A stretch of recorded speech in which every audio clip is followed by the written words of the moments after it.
So when you look at someone and you think, wow, they are just so blessed, what exactly are you picturing? Right, like what's the actual image that pops into your head? Yeah, exactly. Because, I mean, if we're being honest with ourselves, modern culture has a very, very specific scorecard for that Oh, word. totally. We picture, someone born into a wealthy family with some massive trust fund. Right. Or the student who just got straight A's and like a full ride scholarship to an Ivy League school. Or honestly, just someone scrolling social media, right? Yeah. Posting those photos from a yacht. Yes. Using the hashtag blessed because they just landed this massive promotion and a super high paying job. Exactly. We just throw that word around all the time as a synonym for, lucky or privileged or just successful. Well, today we're going on a mission to completely decode how that word was actually originally intended. We're looking at one of the most famous speeches in human history. Yeah, we're doing a deep dive into a transcript of today's sermon, which focuses heavily on Matthew chapter 5, verses 1 through 12. The Sermon on the Mount. Exactly. For context, this is the very beginning of the Sermon on the Mount. It contains the famous Beatitudes. And by digging into the historical and cultural context provided in the text, we're going to see how the preacher argues that Jesus fundamentally flipped the definition of that word, blessed. But we aren't just redefining blessed, though. I mean, we're also going to look at how the standard everyday interpretation of the word heaven has been, well, fundamentally misunderstood by the general public for centuries. Yeah, it's a huge shift in perspective. It really is. So even if you are listening to this right now and you think, oh, I know this famous Bible passage inside and out, today's deep dive is designed to completely upend your expectations. For sure. And, to really understand the message of today's sermon, we have to start by understanding the preacher's context. Right. Specifically, the incredible weight and, like, the pressure of a first sermon. Yeah, because the Sermon on the Mount is framed as Jesus' first recorded sermon in the Gospel of Matthew. And the transcript we're looking at highlights this really beautiful personal anecdote about the reality of what that means for a preacher. Because it's a big deal. It is a massive deal. When preachers are in seminary, they often spend years crafting and just holding on to what will be their very first official sermon. They carry it around in their hearts. Right. They obsess over the wording. It becomes this ultimate blueprint for who they are, what they care about, and really why they're entering ministry in the first place. It functions as their thesis statement for their entire life's work. They are essentially just waiting for the right moment and the right audience to deliver it. Exactly. And according to the sermon, that is exactly what we're looking at here with Jesus. Right. This is not just some random Tuesday teaching thrown together on the fly. No, not at all. This is the foundational blueprint of his movement. He sits down, opens his mouth, and delivers these 9 distinct statements, starting with "Blessed are." But before we even get to what those specific blessings are, the preacher points out this massive structural secret hidden right there in the ancient text. Yeah, this part is fascinating. The literary device used here in this ancient Jewish writing is called an inclusio. An inclusio. Okay, unpack that for us. So, in an era before printing presses or, bullet points on a PowerPoint. Wait, people had to actually memorize things. Exactly. Teachers used structural memory devices so their audience could grasp and remember these really complex ideas orally. If you look closely at the text of today's sermon, verse 3 begins with the phrase, "Blessed are the poor in spirit, for theirs is the kingdom of heaven." Okay, so that's verse 3. Right. And then if you scan down the text to verse 10, it ends with, "Blessed are those who are persecuted for righteousness' sake, for theirs is the kingdom of heaven." Oh, wow. Okay, and verses 11 and 12 are essentially just expanding on that thought in verse 10, right? Yeah, exactly. So the core list of blessings starts at verse 3 and officially caps off at verse 10. And the section begins and ends with the exact same phrase. For theirs is the kingdom of heaven. You got it. That structural device, the inclusio, functions exactly like a sandwich. Yes! I love this analogy from the sermon because when you eat a sandwich, it honestly doesn't really matter if you have roast beef or turkey or grilled chicken in the middle. Right. If those ingredients are packed between 2 pieces of bread, you don't walk up to a friend and say, oh, I just ate a slice of turkey, some lettuce, and a tomato. No, you just say, "I ate a sandwich." Exactly. The outer layers, the bread, they define the entire object. Because this passage starts and ends with the kingdom of heaven, the entire passage is actually just one big unified message about the kingdom. The kingdom is the bread. Yeah, and the fillings of that sandwich. The poor in spirit, the meek, the peacemakers, all of those exist entirely within the context of the kingdom of heaven. You cannot possibly understand those feelings until you correctly define the bread itself. Exactly. Which brings us to a major historical and linguistic misunderstanding that today's sermon addresses head-on. Okay, yeah. Because if the kingdom is the bread of the sandwich, we have a massive problem. How so? Well, when I hear kingdom of heaven, I immediately picture, like, a gated community up in the clouds, you know, harps, angels, pearly gates. Right, the classic cultural image. Yeah. So does this mean all these blessings the text talks about only apply after we die?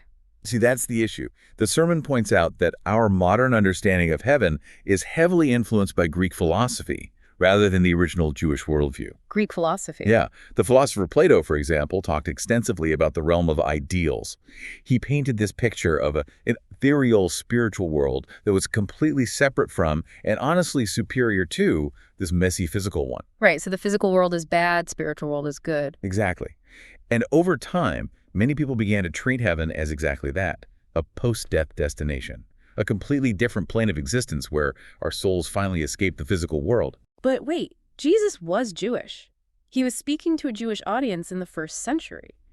How did a Greek philosopher's idea of the afterlife hijack this text so completely? Well, it happened through the centuries of cultural blending that followed. As Christianity moved out of the Jewish world and into the broader Greco-Roman Empire, the people translating and interpreting these texts were just steeped in Hellenistic philosophy. Oh, I see. Yeah, so that dualism, that exact idea you mentioned, that the physical world is bad and the spiritual world is good, it seeped into the interpretation of the text. But lost in that translation is the actual Jewish context of the words Jesus used. Okay, let's strip away the Greek philosophy then. Let's get down to it. What do these words actually mean in their original 1st century context? Okay, let's start with the word kingdom. In the original language, the word translated as kingdom does not mean a physical place with, like, geographical borders on a map. Interesting. Yeah, it translates much more accurately to rule or reign or governance. It's an active state of taking charge and exercising authority. So it is a verb, essentially, an action, not a piece of real estate. Exactly, it's dynamic. And then we have the word heaven. Now, in Jewish thought and culture of that era, out of deep, profound reverence, they heavily avoided saying the name of God aloud. Right, the name was considered just too holy to say. Exactly. So they used substitute words. Heaven was commonly used as a respectful, indirect way to say God. Wow. Okay, I want to make sure I'm fully grasping the magnitude of this shift. Because when people hear kingdom of heaven, they think of a physical location in the afterlife. Right. But based on the historical context in today's sermon, the phrase literally translates to the rule of God or God's reign. It is an active, present force. Yes, it is the governance of God in action.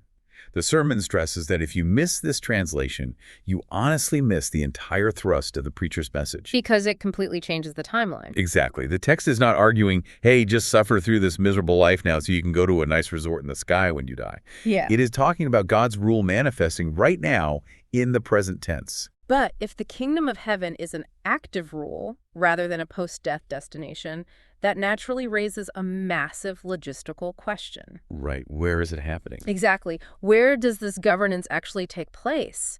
If it isn't up in the clouds, where is this rule supposed to be happening?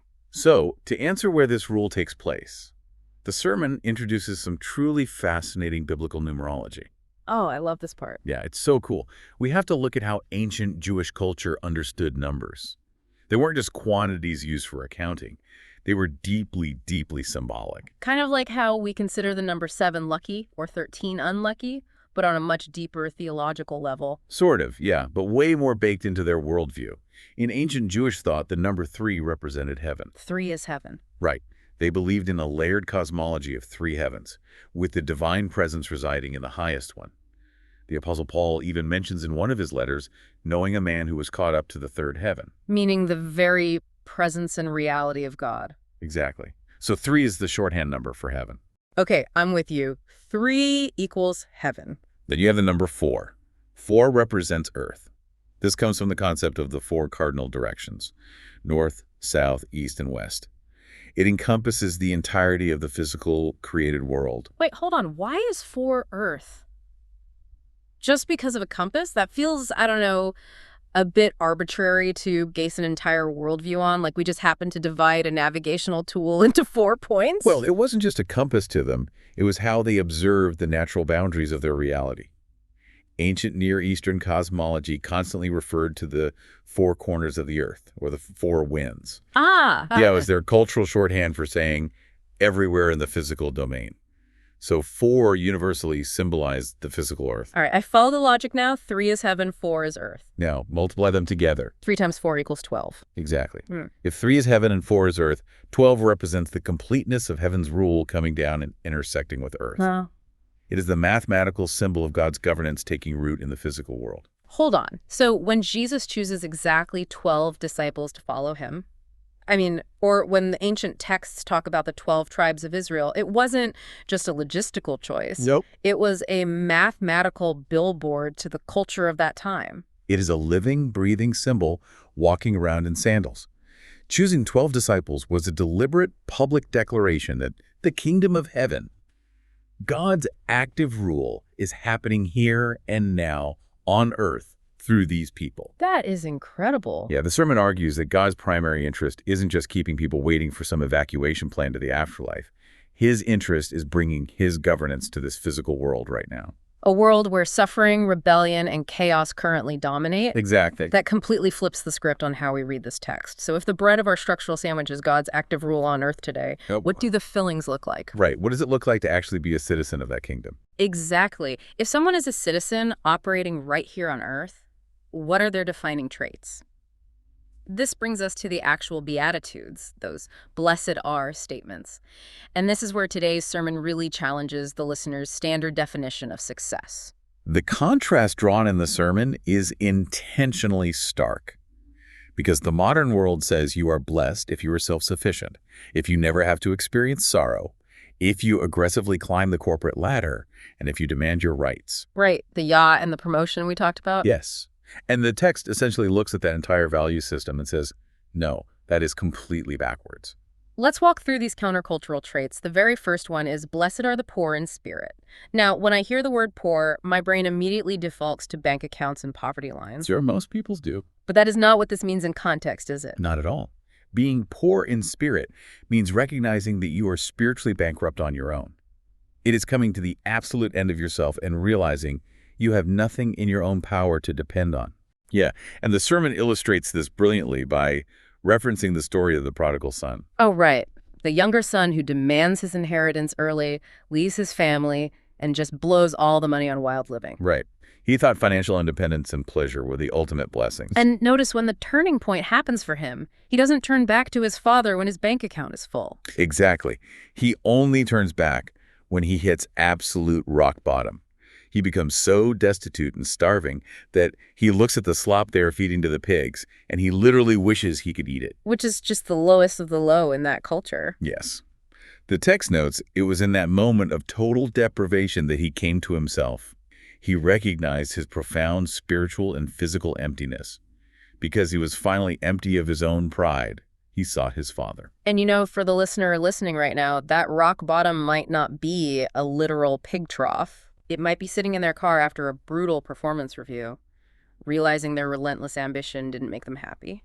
Or watching a relationship fall apart despite trying to control every variable. Yeah, it's that realization of desperate need. That is what makes a person poor in spirit, which the text claims is the first step to actually experiencing God's rule. Which naturally flows into the second beatitude. Blessed are those who mourn. Yeah. Now, usually if you are mourning, people bring you casseroles. They do not call you lucky or blessed. Why is the act of mourning considered a blessing in this framework? So the sermon argues that sorrow is often the exact condition where we realize our need for God's presence. Okay, that makes sense. Because when life is perfect, human beings have a terrible tendency to think they are invincible and they don't need anyone else. We get a little arrogant. Exactly. But in grief, the illusion of self-sufficiency is shattered. The sermon points out that it is in those dark moments of mourning that people often experience the presence and comfort of God most intimately. So the grief itself isn't the blessing. No, not the grief itself. But the proximity to God that the grief produces is. I can see how that challenges our desire to avoid pain at all costs. What about the next one? Blessed are the meek. Now, in modern English, meek sounds exactly like weak. It really does. It sounds like someone who lacks a spine and just lets everyone walk all over them. Yeah, and that is a very common linguistic misunderstanding. The original Greek word used for meek implies tamed or disciplined power. Disciplined power. Right. It is not a lack of strength. It is strength under complete control. The sermon uses an everyday example to illustrate this, the concept of a gentleman. A gentleman holding a door, but I don't know, if you're holding a door for someone, you're not taming anything, you're just being polite. I'm not seeing the disciplined power in that. It just sounds like basic manners. Oh, if we frame it just as modern etiquette, sure, it loses its punch. But think about the underlying mechanic of that action in a historical context of physical dominance. When a person with physical strength acts as a gentleman, stepping aside and saying, "you first," it isn't because they're too weak to shove their way through the door. Yeah. They have the physical strength to push ahead, to demand their way, to assert dominance, but they actively choose to exercise disciplined power. They choose to yield their privilege to put someone else first. Oh, I see. Yeah. Meekness is having the capacity to dominate your environment, but refusing to use that power for selfish gain. So in a modern workplace setting, meekness might look like a senior manager who has the power to take all the credit for a project, but deliberately steps back to ensure a junior employee gets the spotlight. Exactly. The corporate world might call you a fool for not leveraging your power to get ahead, but this sermon argues that this disciplined, selfless power is what actually aligns with God's kingdom. Yeah, perfectly said. And the text continues to build on this profile of a kingdom citizen. Hungering and thirsting for righteousness is described not as a casual preference for good things, but craving justice and rightness with the same desperation a starving person craves bread. It is a visceral, desperate need for things to be made right. Right. Then there is being merciful, which the sermon defines as actively sparing those who deserve a penalty, because you deeply understand how much mercy you have required in your own life. It's a hard one to swallow sometimes. It is. And pure in heart speaks to having an undivided loyalty, a singular focus on God's governance, rather than a divided heart constantly distracted by the world's metrics of success. And peacemakers, which is distinctly different from peacekeepers, right? Because keeping the peace usually means just avoiding conflict so nobody yells. Making peace sounds like you actually have to step into the mess. Exactly. A peacemaker actively enters into the conflict to resolve it and bring healing, even when it is uncomfortable or costly. They don't just run from the fire, they carry the water into it. But if you actually live like this in the real world, if you are selfless, if you show mercy to people who wronged you, if you refuse to play the cutthroat games of society, you are absolutely going to face pushback. Without a doubt. And that brings us to the final verses of our Inclusio sandwich, verses 10 through 12, which deal explicitly with persecution. The sermon makes a very pragmatic point here. The text assumes that living out these kingdom traits will agitate the status quo. Yeah, it rubs people the wrong way. Jesus says you are blessed when people mock you, reject you, or criticize you, precisely because you are living out this upside-down value system. When you face that friction, the preacher argues you shouldn't hide your faith out of shame or fear. I really appreciate the modern analogy the sermon uses to explain this dynamic. It compares navigating this persecution to holding a powerful passport. Yeah, that's a great image. Because when an American citizen travels abroad, they don't hide their passport if they run into trouble. They produce it with confidence, knowing that the full diplomatic weight, wealth, and military protection of their nation stands behind that little blue book. Right. They belong to a powerful kingdom, and that identity dictates how they handle adversity. And the preacher applies this diplomatic immunity concept directly to the listener. If you are a citizen of God's kingdom and someone criticizes you or marginalizes you for operating under these beatitudes, you do not need to cower. Because you are carrying a kingdom passport. Exactly. You contact your kingdom. You pray. You call out to your king, resting in the assurance that the living God hears you and responds. That deep assurance of identity and protection is presented as a profound blessing in the midst of hardship. So bringing all of these historical threads and translation corrections together, what does this actually mean for us? Because when you read the Beatitudes through a modern lens, they look completely upside down. They absolutely do. The world's broadcast says, "Blessed are the rich, the aggressive, the ruthless, the people who take what they want." Yeah. The text says, "Blessed are the poor in spirit, the mourning, the meek." It feels like the text is trying to turn the world upside down. It really does. But the faithful conclusion of today's sermon, the central argument the preacher makes, is this. As you trust this framework, you begin to realize that the Beatitudes are actually right side up. The sermon argues that it is the world that has been looking at life upside down all along. Exactly. Because human society is broken, its definition of what constitutes a blessing is fundamentally broken. This text is attempting to set the listener's perspective right side up. And that leads to the ultimate call to action in the sermon. The mission of a listener engaging with this text is not to just sit around, operating by the world's ruthless rules, casually waiting for a golden ticket to a philosophical heaven after they die. Don't just wait around for the afterlife. The true blessing, according to today's deep dive into this sermon, is making a clear, undeniable place for God's rule in your life today. It means allowing God's governance, that 3 times 4 equals 12, completeness of heaven invading earth, to manifest in your daily routines, your office, your living room, your neighborhood. You are challenged to make those very ordinary places the active kingdom of heaven right now by how you choose to live. By actually executing the Beatitudes, by choosing to be merciful to a difficult family member, maintaining a pure heart in a corrupt industry, and being an active peacemaker in the messy reality of today's polarized culture. Which brings us right back to the question we started with. When you look at someone and think, wow, they are so blessed, what are you picturing? Because according to this ancient blueprint, true blessing doesn't look like a yacht or a flawless resume. No, it doesn't. It looks a lot like radical dependency, disciplined power, and a willingness to step into the mess for the sake of others. I want to leave you with a final thought to mull over as you go about your day. If you walked into your hardest challenge tomorrow, maybe it is a deeply stressful meeting you were dreading, a difficult relationship that is falling apart, or a completely unfair situation at work, visibly carrying that kingdom passport we talked about, how would that change your reaction to being wronged? It changes everything about how you respond. So as you head into tomorrow, keep that kingdom passport in mind and take a look at where you can start turning things right side up